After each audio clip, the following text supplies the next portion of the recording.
Hello बच्चों, कैसे हैं आप सब। बच्चों, भारतीय एजुकेशन जंक्शन में आपका स्वागत है। आज हम इस वीडियो में सॉल्व करने वाले हैं प्रश्न नंबर 2, जो कि प्रश्नावली 1.2 से है। ठीक है, तो आइए प्रश्न नंबर 2 को हम एक बार रीड कर लेते हैं। पूर्णांकों के निम्नलिखित युग्मों के महत्तम समापवर्तक यानी कि एचसीएफ और लघुत्तम समापवर्तीय यानी कि एलसीएम ज्ञात कीजिए तथा इसकी जांच कीजिए कि दो संख्याओं का गुणनफल बराबर एचसीएफ गुणा एलसीएम है। यानी कि बच्चों, जो संख्याएं दी हुई हैं उनका एचसीएफ और एलसीएम ज्ञात करना है। उसके बाद जांच करना है कि दोनों संख्याओं का गुणनफल उनके एचसीएफ और एलसीएम के गुणनफल के बराबर है। ठीक है, तो आइए इसको हम शुरू करते हैं। प्रश्न 2 का फर्स्ट प्रश्न है 26 और 91। ठीक है, तो सबसे पहले 26 और 91 का एलसीएम और एचसीएफ ज्ञात करना है। उसके बाद हमें जांच करना है कि इन दोनों संख्याओं का गुणनफल इनके एचसीएफ और एलसीएम के गुणनफल के बराबर है। ठीक है, तो बच्चों हम एचसीएफ अभाज्य गुणनखंड विधि से ज्ञात करेंगे। ठीक है, तो शुरू करते हैं। सबसे पहले हम 26 और 91 का एचसीएफ ज्ञात करते हैं। तो 26 और 91 के हम अभाज्य गुणनखंड ज्ञात कर लेते हैं। ये 2 से होगा विभाजित, 2 एक कम 2, 2 तियाँ 6 और 13, 13 से होता है एक बार विभाजित। ठीक है, तो यहाँ पर हम लिख देंगे 26 के अभाज्य गुणनखंड हैं 1 गुणा 2 गुणा 13। ठीक है, ये 26 के अभाज्य गुणनखंड हैं। उसके बाद हम 91 के अभाज्य गुणनखंड ज्ञात करेंगे। तो 91 ये 7 से होगा विभाजित, 7 एकम 7, 2 बच गया 21, 7 तियाँ 21, 13 बार। ठीक है, और 13, 13 से होता है एक बार विभाजित। तो 91 के अभाज्य गुणनखंड हैं 1 7 13। ठीक है, तो 1 गुणा 7 गुणा 13।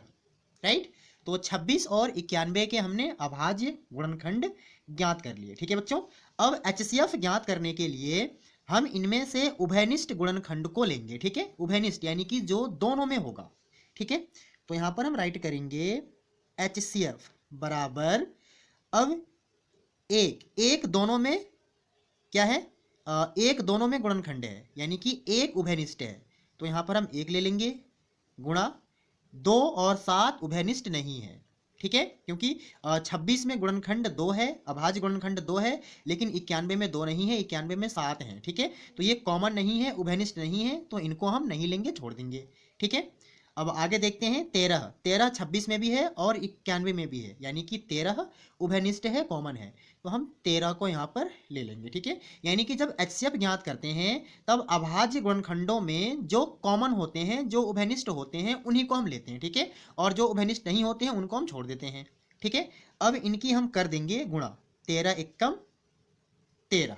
ठीक है, यानी कि 26 और 91 का एचसीएफ 13 है। ठीक है, अब हम निकालेंगे एलसीएम। ठीक है बच्चों, तो एलसीएम ज्ञात करने के लिए जो गुणनखंड, जो अभाज्य गुणनखंड उभयनिष्ठ है उनको भी लेंगे और जो उभयनिष्ठ नहीं होते हैं उनको भी लेते हैं।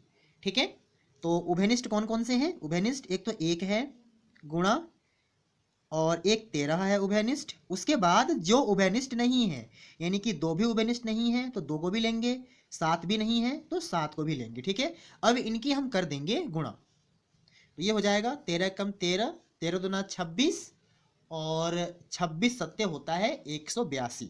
ठीक है, तो ये हो जाएगा 182 एलसीएम 26 और 91 का। ठीक है बच्चों, तो ऐसे हम अभाज्य गुणनखंड विधि से एचसीएफ और एलसीएम निकालते हैं। ठीक है, एचसीएफ निकालने के लिए हम सबसे पहले संख्याओं के अभाज्य गुणनखंड निकालते हैं। उसके बाद उनमें से जो अभाज्य गुणनखंड उभयनिष्ठ होते हैं उनको लेते हैं और उनकी गुणा कर देते हैं। गुणा करने के बाद जो गुणनफल आता है वो एचसीएफ होता है। ठीक है, और एलसीएम ज्ञात करने के लिए जो अभाज्य गुणनखंड उभयनिष्ठ होते हैं उनको भी लेते हैं और जो उभयनिष्ठ नहीं होते हैं उनको भी लेते हैं। ठीक है, फिर उनकी हम गुणा कर देते हैं। गुणा करने के बाद जो गुणनफल आता है वो एलसीएम होता है।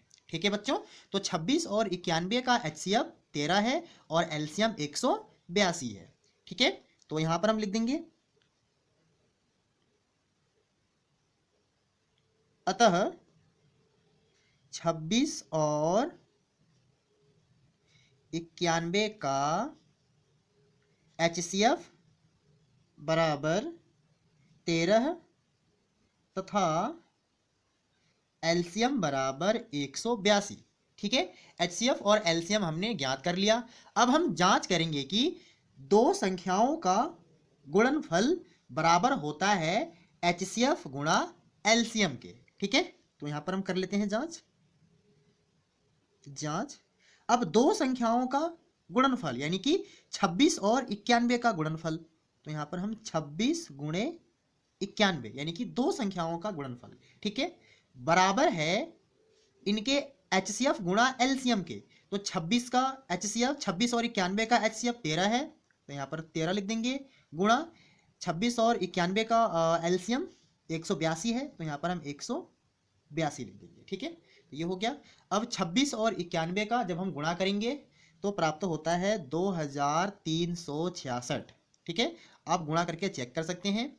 बराबर 13 और 182 का हम गुणा करेंगे तो प्राप्त होता है 2366।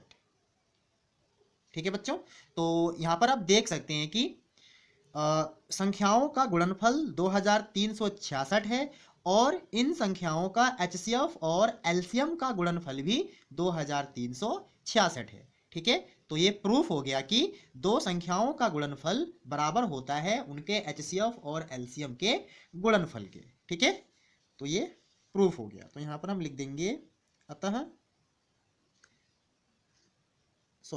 संख्याओं का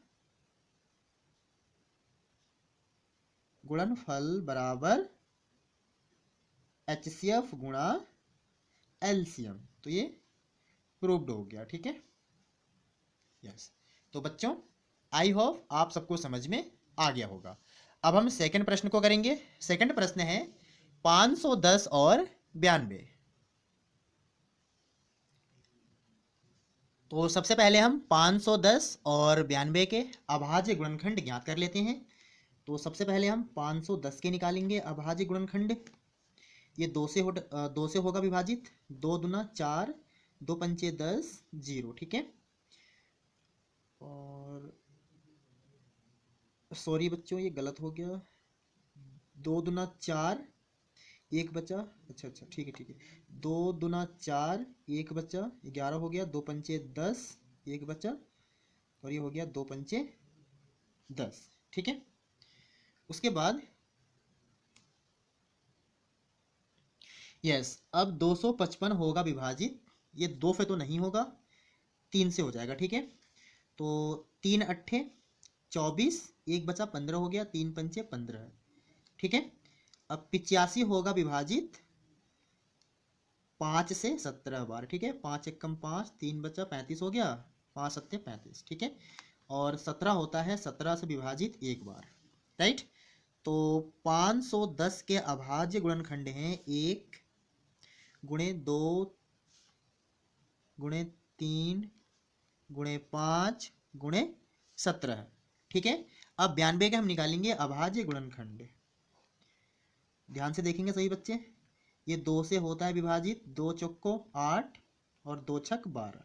ठीक है, ये भी 2 से हो जाएगा, 2 दूना 4, 2 तिया 6, और 23 से होता है विभाजित 1 बार। ठीक है, तो 92 के अभाज्य गुणनखंड हैं 1 गुणे 2 गुणे 2 गुणे 23। ठीक है, तो 2 गुणे 2 गुणे 23।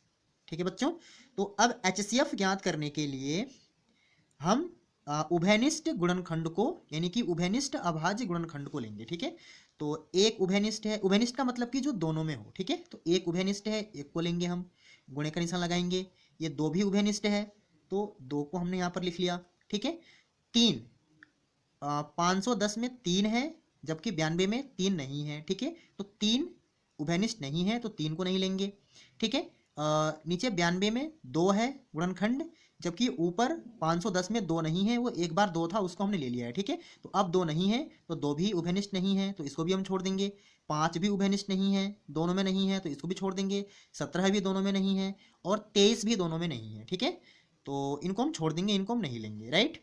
तो अब हम इनकी गुणा कर लेते हैं, 1 दूना 2, ठीक है। तो 510 और 92 का HCF 2 है, ठीक है। अब एलसीएम ज्ञात करेंगे, तो एलसीएम ज्ञात करने के लिए जो उभयनिष्ठ गुणनखंड हैं उनको भी लेंगे और जो उभयनिष्ठ नहीं हैं उनको भी लेंगे, ठीक है ना। तो एक उभयनिष्ठ है तो एक को ले लिया हमने, गुणा 2 उभयनिष्ठ है, हमने 2 को यहाँ पर लिख लिया, गुणा 3 और 2 उभयनिष्ठ नहीं है तो इनको भी लिखेंगे हम 2 गुणा 3, ठीक है। उसके बाद 5 भी नहीं है उभयनिष्ठ, 17 भी नहीं है और 23 भी नहीं है तो इनको भी हम लिख लेते हैं, गुणे 5 गुणे 17 गुणे 23, ठीक है। यानी कि एलसीएम ज्ञात करने के लिए जो उभयनिष्ठ होते हैं उनको भी राइट करते हैं और जो उभयनिष्ठ नहीं होते हैं उनको भी राइट करते हैं और फिर उनकी हम गुणा कर देते हैं, ठीक है। तो गुणा करने पर इसका एलसीएम होगा 23,460, ठीक है, 23,460 आप गुणा करके चेक कर सकते हैं, ठीक है बच्चों। तो यहाँ पर हम लिखेंगे अब, अतः 510 और 92 का HCF बराबर 2 तथा एलसीएम बराबर, एलसीएम कितना है 23,460, ठीक है। तो HCF और एलसीएम हमने ज्ञात कर लिया, अब हम जांच करेंगे, ठीक है। तो जांच दो संख्याओं का, यानी कि संख्याओं का गुणनफल। अब इसमें संख्याएं क्या है 510 और 92, ठीक है। तो यहाँ पर हम लिख देंगे 510 गुणा 92 बराबर HCF गुणा एलसीएम। HCF कितना है 2 गुणा एलसीएम कितना है 23,460, ठीक है। अब इनकी हम गुणा करेंगे, 510 और 92 का गुणा करने पर प्राप्त होता है 46,920, आप चेक कर सकते हैं गुणा करके, ठीक है। और 2 गुणा 23,460, ठीक है, ये प्राप्त होता है 46,920 ये भी होगा क्योंकि 2 जीरो का 0, 2 छक 12 का 2 हासिल 1, 2 दूना 4, सॉरी 2 चौको 8, एक हासिल 9, 2 तियाँ 6 और 2 दूना 4, ठीक है। तो ये भी 46,920 प्राप्त हो गया, ठीक है बच्चों। तो आप देख सकते हैं कि दो संख्याओं का गुणनफल बराबर है उनके HCF गुणा एलसीएम के, ठीक है। तो ये प्रूफ हो गया, राइट। तो यहाँ पर हम लिख देंगे, अतः दो संख्याओं का गुणनफल बराबर है HCF गुणा एलसीएम, ठीक है। तो ये प्रूव्ड हो गया, ठीक है बच्चों। तो आई होप आप सबको समझ में आ गया होगा, ठीक है। तो अब हम थर्ड प्रश्न को करते हैं, ठीक है। सेकंड का थर्ड है 336 और 54, ठीक है। तो सबसे पहले हम अभाज्य गुणनखंड ज्ञात कर लेते हैं। 336 इसका हम ज्ञात करेंगे अभाज्य गुणनखंड सबसे पहले। तो ये 2 से होगा विभाजित, 2 एक कम 2, 2 छक 12, एक बचा 2 अट्ठे 16, ठीक है। एंड ये आपका हो जाएगा, ये भी 2 से होगा विभाजित, 2 अट्ठे 16, 2 चौको 8, और ये भी 2 से होगा, 2 चौको 8, 2 दूना 4, ये भी 2 से होगा विभाजित, 2 दूना 4, 2 एक कम 2, ये 3 से होगा विभाजित, 3 सत्ते 21 और 7 7 से होगा एक बार में, ठीक है। तो 336 के अभाज्य गुणनखंड हैं 1 गुणे 2 2 2 2, यानी कि 4 बार 2 है तो 1 2 3 4, ठीक है। 4 बार 2 है, 1 2 3 4, फिर 3 है एक बार और 7 है एक बार, ठीक है। अब हम 54 के ज्ञात करेंगे अभाज्य गुणनखंड। ये 2 से विभाजित हो जाता है, 2 दूना 4, 2 फत्ते 14, ये 3 से होगा विभाजित, 3 27, और ये 3 से होगा 3 बार, 3 तियाँ 9, 3 एकम 3, ठीक है। तो 54 के अभाज्य गुणनखंड हैं 1 गुणे 2 गुणे 3, 3 बार है, 1 2 3, ठीक है। तो 3 गुणे 3 गुणे 3, ठीक है। अब हम HCF ज्ञात करेंगे, तो HCF बराबर हो जाएगा उभयनिष्ठ। ठीक है, इनमें हम उभयनिष्ठ गुणनखंड को देखेंगे। तो उभयनिष्ठ अभाज्य गुणनखंड एक है, यहाँ पर हम एक लिख लेंगे। ठीक है, और गुणा दो भी उभयनिष्ठ है, ये दो। ठीक है, ये दो लिख लिया हमने। इसके बाद दो उभयनिष्ठ नहीं है। ठीक है, खाली एक ही दो उभयनिष्ठ था। और तीन, ये और ये तीन, ये दोनों उभयनिष्ठ हैं। ठीक है, तो इनको हमने ले लिया। ठीक है ना। अब जो नीचे तीन है ये उभयनिष्ठ नहीं है, क्योंकि 336 में एक ही बार तीन है। ठीक है ना, और 7 भी उभयनिष्ठ नहीं है, दोनों में 7 नहीं है। ठीक है, तो इनकी हम गुणा कर लेते हैं। 2 एक कम 2 3 6। ठीक है बच्चों, तो HCF 6 निकल गया। ठीक है, अब एलसीएम निकालते हैं। तो एलसीएम ज्ञात करने के लिए जो उभयनिष्ठ गुणनखंड हैं उनको भी लेंगे, और जो उभयनिष्ठ नहीं है उनको भी लेंगे। ठीक है, तो एक उभयनिष्ठ है, हमने एक को ले लिया। ये दोनों दो उभयनिष्ठ हैं, हमने इनको भी राइट कर लिया। और गुणे तीन उभयनिष्ठ है, हमने इनको राइट कर लिया। ठीक है, इसके बाद अब जो उभयनिष्ठ नहीं है, यानी कि दो दो दो, ये उभयनिष्ठ नहीं है, तो लिख लेते हैं गुणे दो गुणे दो गुणे दो। ठीक है, उसके बाद तीन, तीन भी उभयनिष्ठ नहीं है, तो गुणे तीन गुणे तीन, और 7 भी नहीं है उभयनिष्ठ, तो गुणे 7। ठीक है, ये गुणा करने पर प्राप्त होता है 3024। ठीक है, आप चेक कर सकते हैं गुणा करके 3024। ठीक है बच्चों, तो एलसीएम निकल गया 3024। ठीक है, तो यहाँ पर हम लिखेंगे अतः 336 और 54 का HCF बराबर 6 तथा एलसीएम बराबर 3024। ठीक है बच्चों, अब हम जांच करेंगे। ठीक है, तो दो संख्याओं का गुणनफल बराबर HCF गुणा एलसीएम। तो संख्याएं हैं 336 गुणे 54 बराबर HCF है 6 गुणा एलसीएम है 3024। ठीक है, तो 336 गुणा 54, इसको हल करेंगे तो प्राप्त होता है 18,144। 18,144 आप चेक कर सकते हैं। ठीक है, अब HCF और एलसीएम की गुणा करेंगे तो 6 चौको 24 का 4 हासिल 2, 6 दूना 12 और 2 14 का 4 हासिल 1, 6 जीरो का 0 और 1 1 हो जाएगा। ठीक है, 6 तियाँ 18। तो HCF गुणा एलसीएम भी 18,144 है। ठीक है, तो ये प्रूफ हो गया कि दो संख्याओं का गुणनफल बराबर होता है उनके HCF गुणा एलसीएम के। ठीक है बच्चों, तो यहां पर हम लिखेंगे अतः दो संख्याओं का गुणनफल बराबर HCF गुणा एलसीएम। ठीक है, तो ये प्रूव्ड हो गया। राइट, तो बच्चों आई होप आप सबको समझ में आ गया होगा। ठीक है, अगर वीडियो अच्छी लगी हो तो लाइक करें, शेयर करें और मेरे चैनल को सब्सक्राइब करें। तो अब मिलते हैं अगली वीडियो में।